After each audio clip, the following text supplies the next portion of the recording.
Shalom and good evening. This is TV7 Israel News broadcasting to you from Jerusalem. And in today's top stories, the United Nations Security Council held a closed-door meeting on Israel's announced intention to build thousands of additional housing units in the West Bank, prompting an international condemnation that accuses the Jewish state of taking unilateral actions that would distance a two-state solution. Israel has completed successful tests of an advanced version of its Sling intermediate missile interceptor system that it is developing jointly with the United States, and to shoot down medium-range rockets such as those in the arsenal of the Iranian-proxy Hezbollah.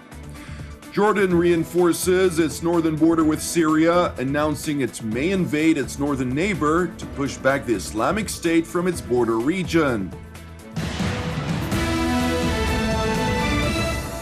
The United Nations Security Council held a closed-door meeting on Israel's announced intention to build thousands of additional housing units in Israeli West Bank settlements. Swedish ambassador to the United Nations, Olof Skog, called on the countries to condemn Israel, saying that members of the Security Council were concerned by unilateral actions that would distance the two-state solution. Nevertheless, the Security Council did not adopt any resolutions against Israel. Germany condemned Israel's plan to authorize the construction of the 2,500 units in the West Bank as well, with German Foreign Ministry spokesman Martin Schaufer saying that the German government doubted Israel's commitment to a two-state solution and to making peace with the Palestinians. Meanwhile, in the West Bank city of Ramallah, Palestinian President Mahmoud Abbas warned Israel last night that there would be grave ramifications if Israel were to follow through with the construction of the thousands of housing units on lands the Palestinians demand for their future state, stressing that the Palestinians would take steps to prevent the construction and were consulting the matter with the international and Arab officials. Israel's foreign ministry refused to comment on the matter. Now to other news, a Palestinian man tried to run over Israelis standing at a bus stop at the entrance to the West Bank settlement of Kochav Yaakov. No injuries were reported. Police said that soldiers stationed at the scene opened fire and killed the attacker. Palestinian sources identified the assailant as Hussein Salam Abu Rosh, whose cousin and an accomplice committed a terror attack just 1 year ago in the West Bank settlement of Bet Horon, when they stabbed and killed a local Jewish resident of the settlement, Shlomit Kriegman. In another incident that occurred last night, a Palestinian terrorist fired from a moving vehicle toward an IDF post near the West Bank village of Abud. No injuries were reported among the Israeli troops. The soldiers stationed at the scene returned fire, seriously injuring the terrorist. A makeshift rifle was reportedly found in the Palestinians' car. Now in other news, Israel has completed successful tests of an advanced version of its Sling intermediate missile interceptor system that it is developing jointly with the United States. The system is designed to shoot down rockets aimed at the Jewish state with ranges of 100 to 200 kilometers, such as those in the arsenal of Iranian-backed Hezbollah, a Lebanese group which last fought a war with Israel in 2006 and currently is defined as the most immediate threat to the Jewish state, with tens of thousands of rockets directed at it from its northern neighbor Lebanon. The Sling is also able to shoot down aircrafts or low-flying cruise missiles, and an Israeli Defense Ministry official revealed that the initial version of the system completed testing in December of 2015 and was handed over to the country's Air Force, but has not yet been declared operational.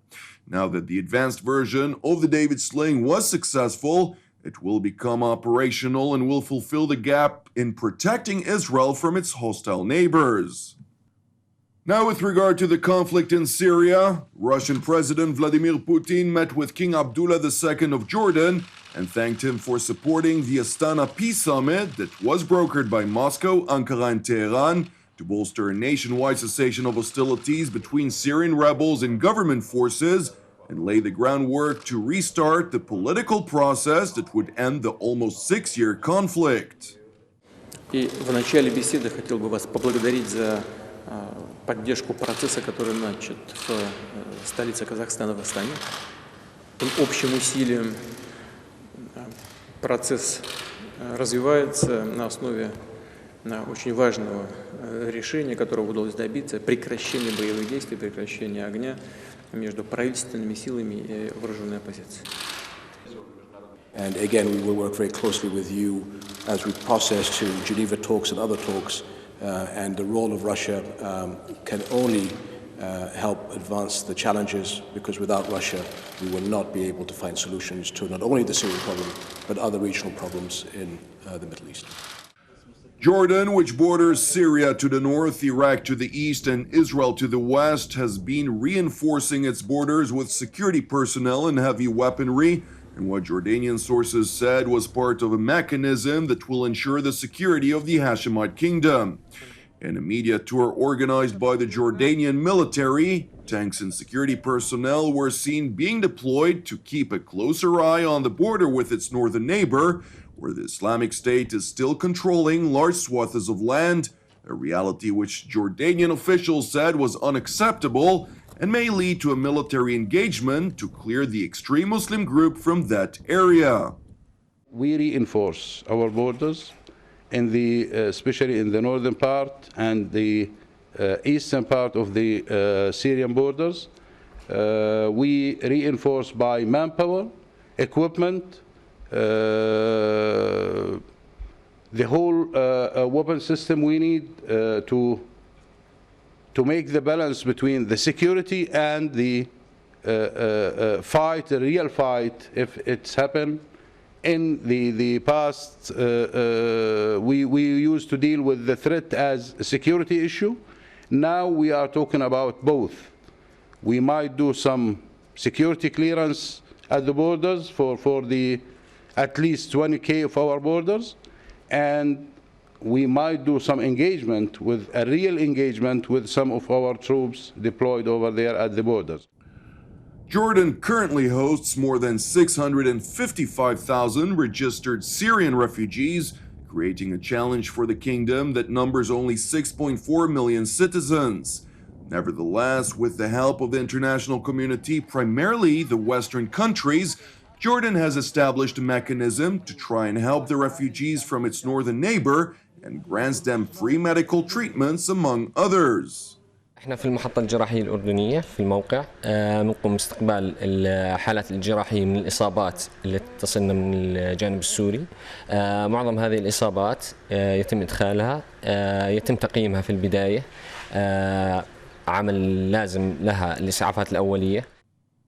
An Israeli security official told TV7 on condition of anonymity that the Jewish state is closely monitoring the situation in Jordan, as it considers the stability of the Hashemite kingdom vital for the security of Israel, and thus there is close cooperation between the security forces of both countries through intelligence sharing, among others. Thank you for watching us. You can also watch us at TV7israelnews.com or TV7.fi. For any comments, please send your emails to israelnews@tv7.fi. For more updates from Israel and the region, please join our Facebook page at TV7 Israel News. Praying for the peace of Israel and the peace of Jerusalem. I'm Jonathan Hassan. Have an Erev Tov, and we will see you again tomorrow at the same time.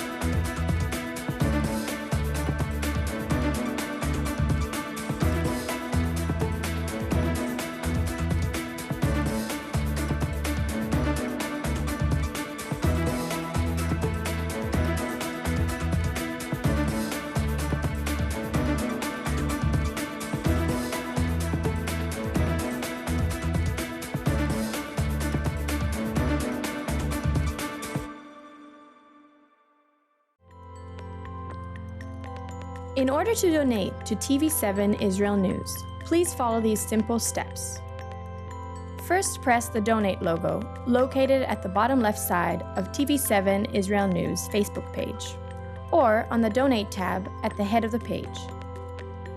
Then insert the amount you'd like to donate, and fill in your credit card information. Just like this. And press Review Donation and continue. After reviewing your donation details, please press Donate to finalize your donation. That's it!